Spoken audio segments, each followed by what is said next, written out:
Alors, je m'appelle Emeric, je suis assistant social dans l'équipe rue au sein de l'ASBL Infirmier de rue. Aileen Brouillard, je suis assistante sociale dans l'ASBL Infirmier de rue, dans l'équipe logement.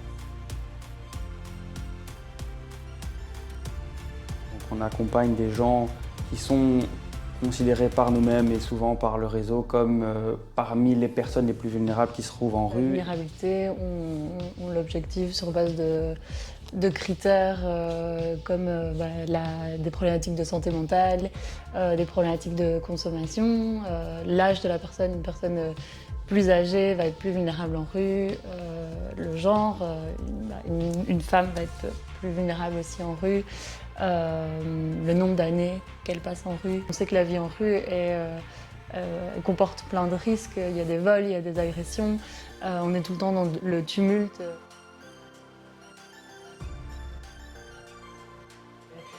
C'est une fois que la personne a un logement qu'elle va pouvoir se poser, qu'elle va pouvoir prendre du temps pour elle et pouvoir reprendre une temporalité et éventuellement envisager d'aller à des rendez-vous médicaux, des rendez-vous sociaux, mais sans avoir un lieu où on peut s'arrêter 2 minutes, c'est compliqué pour Avoir un logement, ça ne signifie pas résoudre l'ensemble de ces problèmes. C'est un premier pas qui donne un boost immense tant au niveau physique qu'au niveau mental.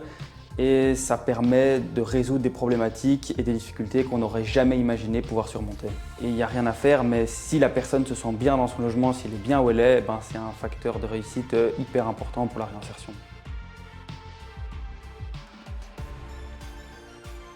Ce qui est important, c'est d'avoir un logement salubre, un logement assez grand et qui répond à tous les besoins que tout le monde a.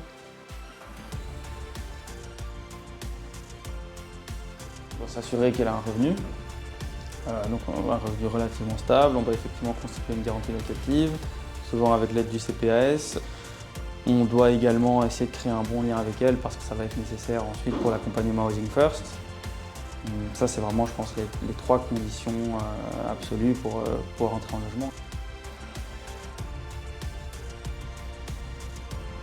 La première barrière, en tout cas, c'est la barrière financière. La plupart des personnes qu'on accompagne, la très grande majorité, vivent avec des revenus qui sont sous le seuil de pauvreté. Quand on a un logement dont le loyer est de 600 € par mois, quand on a des charges encore de 200 € en plus par mois, en fait, on se rend compte que très vite, le logement prend 2/3, voire 3/4 du revenu.